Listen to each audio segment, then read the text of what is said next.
السلام علیکم ورحمۃ اللہ وبرکاتہ۔ بچوں، آج ہم سبق نمبر 3 پڑھیں گے، اس کی آج ہم ابتدا کریں گے۔ اعوذ باللہ من الشیطان الرجیم، بسم اللہ الرحمن الرحیم۔ سبق نمبر 2 کے اندر ہم نے جیم، ح، خ، دال، ذال، را اور زا یہ حروف پڑھے تھے۔ امید کرتا ہوں کہ آپ کو اچھے طریقے سے سمجھ آیا ہوگا اور آپ نے اس کو بار بار دہرانے کی، اچھے طریقے سے یاد کرنے کی کوشش کی ہوگی۔ آج ہم اپنا سبق نمبر 3 شروع کرتے ہیں۔ یہ سین ہے، سین، یہ سین ہے، سین، سین، یہ سین ہے۔ سین کے 1 2 3 یہ دندانے ہوتے ہیں، انہیں دندانے کہتے ہیں۔ 1 2 اور یہ 3، یہ 3 دندانے ہیں۔ سین کے 3 دندانے ہوتے ہیں اور سین کے اوپر کوئی نقطہ نہیں ہوتا، سین کے اوپر یا اندر کوئی نقطہ نہیں ہوتا۔ سین کس طرح ادا ہوتا ہے؟ جب زبان کی نوک اوپر اور نیچے کے اگلے 2 دانتوں کے درمیان میں آ جائے تو سین ادا ہوتا ہے۔ یہ اوپر اور نیچے کے اگلے 2 دانت ہیں، یہ دونوں دانت آپس میں ایک دوسرے کے اوپر تھوڑا زور لگاتے ہیں اور ٹکراتے ہیں ایک دوسرے سے، اور زبان جو ہے، زبان کی نوک دونوں دانتوں کے پیچھے آ جاتی ہے، دونوں دانتوں کے درمیان میں ٹکراتی ہے تو سین ادا ہوتا ہے۔ ایک سیٹی کی آواز پیدا ہوتی ہے جس کی وجہ سے سین ادا ہوتا ہے۔ سین دوسرے حروف کے ساتھ ملا کر اس طرح لکھا جاتا ہے۔ سین کے بعد شین، یہ شین ہے، شین، شین کے بھی 1 2 اور 3 دندانے ہوتے ہیں۔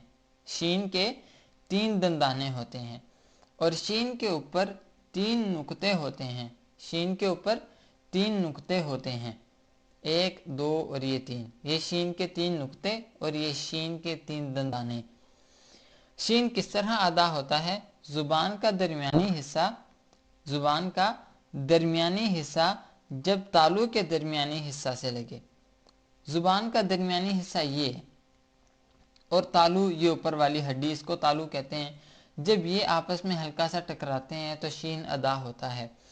شین بولتے ہوئے اوپر اور نیچے کے اگلے 2 دانت آپس میں ٹکراتے ہیں اور ایک دوسرے کے اوپر تھوڑا سا زور لگاتے ہیں، شین، شین، شین، اور زبان یہاں سے یہاں پہ درمیان میں تھوڑا سا ٹکراتی ہے جس کی وجہ سے شین ادا ہوتا ہے۔ شین کو دوسرے حروف کے ساتھ ملا کر اس طرح لکھا جاتا ہے۔ شین کے بعد صاد، یہ صاد ہے، صاد، کئی لوگ اس کو سواد بھی پڑھتے ہیں، سواد، سواد، سواد نہیں پڑھنا، صاد بالکل سیدھا، صاد، صاد، صاد، صاد ایک موٹا حرف ہے، صاد ایک موٹا حرف ہے، اسے موٹا کر کے ادا کیا جاتا ہے۔ صاد کس طرح ادا ہوتا ہے؟ جب زبان کی نوک اوپر اور نیچے کے اگلے 2 دانتوں کے درمیان میں آ جائے۔ اس کا یہ مطلب نہیں ہے کہ زبان کی نوک بالکل دونوں دانتوں کے درمیان میں پکڑی جائے، نہیں، بس دونوں دانت آپس میں جڑتے ہیں، یہ اوپر اور نیچے کے 2 دانت ہیں، یہ آپس میں جڑتے ہیں اور زبان کی نوک ان کے درمیان میں ٹکراتی ہے جہاں پہ جڑے ہوئے ہوتے ہیں۔ صاد، صاد، صاد، اس طرح صاد ادا ہوتا ہے۔ صاد کو دوسرے حروف کے ساتھ ملا کر اس طرح لکھا جاتا ہے۔ یہ صاد ہے، یہ بھی صاد ہے، یہ بھی صاد ہے، یہ بھی صاد ہے۔ صاد کے بعد ضاد، ضاد، ضاد، ضاد کو ضاد بھی پڑھا جاتا ہے، ضاد کو ضاد بھی پڑھا جاتا ہے۔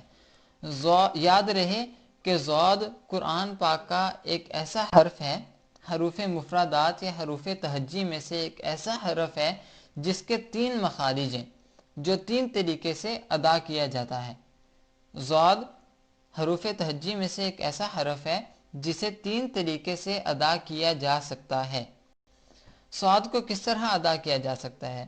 زبان کی کروٹ یعنی زبان کی سائیڈ، ایک سائیڈ، دائیں سائیڈ لے لو یا بائیں سائیڈ کہہ لو، زبان کی کروٹ جب اوپر کی داڑوں سے لگے، دائیں طرف والی داڑیں جو ہیں، اوپر والے جو دانت ہیں ان کی دائیں طرف والی جو زبان کی سائیڈ ہے وہ ان سے لگے تو ضاد ادا ہوتا ہے۔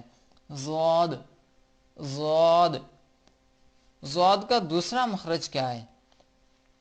زبان کی کروٹ جب اوپر کی داڑوں سے لگے یعنی بائیں طرف والی، جو بائیں طرف والی لیفٹ سائیڈ والی جو داڑیں ہیں ان سے لگے تو ضاد ادا ہوتا ہے۔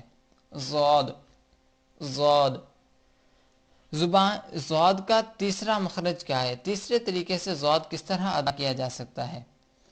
زبان کو چوڑا کر کے، دونوں داڑوں سے لگا کر بھی، زبان کو چوڑا کر کے، یہ ہوتا ہے کہ زبان دونوں طرف سے پھیل جاتی ہے، زبان دونوں طرف سے پھیل جاتی ہے اور یہ زبان ہے یہ دونوں طرف سے پھیل جاتی ہے اور اس سائیڈ والی جو داڑیں ہوتی ہیں ان سے ٹکراتی ہے زبان چوڑی ہو کے، دائیں سائیڈ والی داڑوں سے بھی لگتی ہے اور بائیں سائیڈ والی داڑوں سے بھی زبان ایک ہی وقت میں دونوں طرف کی داڑوں سے زبان ٹکراتی ہے اور ضاد ادا ہوتا ہے۔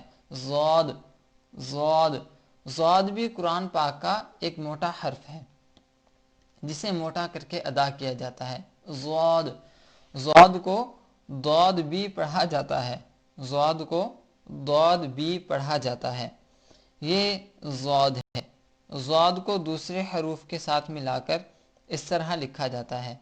ایک بار پھر کہ ضاد قرآن پاک کا ایک ایسا حرف ہے جس کے 3 مخارج ہیں یعنی اسے 3 طریقے سے ادا کیا جا سکتا ہے۔ ضاد کے بعد تو، یہ تو ہے، تو، یہ تو ہے، تو کس طرح ادا ہوتا ہے؟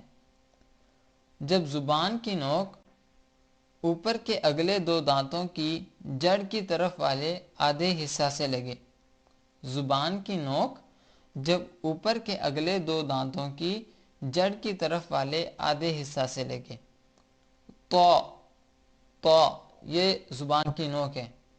جب ہم تو بولتے ہیں تو زبان کی نوک یہاں پہ ٹکراتی ہے اوپر کے اگلے 2 دانتوں کی جڑ کی طرف والے آدھے حصہ سے، یعنی کہ جڑ میں لگے تو زبان یہاں پہ، زبان کی نوک یہاں پہ ٹکراتی ہے اور تھوڑا سا زور لگاتی ہے جس کی وجہ سے تو ادا ہوتا ہے۔ تو کو دوسرے حروف کے ساتھ ملا کر اس طرح لکھا جاتا ہے۔ تو کے بعد زو، یہ زو ہے، زو کے اوپر ایک نقطہ ہوتا ہے، تو کے اوپر کوئی نقطہ نہیں ہوتا اور زو کے اوپر ایک نقطہ ہوتا ہے، زو کے اوپر ایک نقطہ ہوتا ہے۔ زو بھی قرآن پاک کا ایک موٹا حرف ہے، حروف تہجی میں سے ایک موٹا حرف ہے زو۔ زو کس طرح ادا ہوتا ہے؟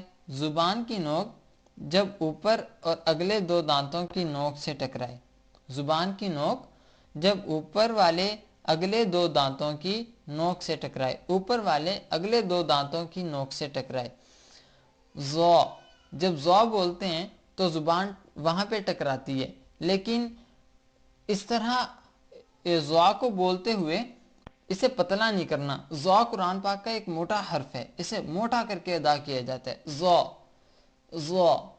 زو کو دوسرے حروف کے ساتھ ملا کر اس طرح لکھا جاتا ہے۔ ایک بات یاد رہے کہ آپ نے جتنے بھی مخارج اب تک پڑھے ان کے اندر کئی حروف ایسے ہیں جن کے مخارج ایک جیسے ہیں، وہ ہم جب سارے حروف پڑھ لیں گے تو ہم لوگ یہ بھی پڑھیں گے کہ وہ کون کون سے حرف ہیں جن کے مخارج آپس میں ایک دوسرے سے ملتے ہیں یا جن کا مخرج ایک ہی ہے، جو ایک ہی طریقے سے ادا ہوتے ہیں۔ اب تک کے لیے اتنا ہی، امید کرتا ہوں کہ آپ اس کو اچھے طریقے سے یاد کرنے کی کوشش کریں گے۔ صدق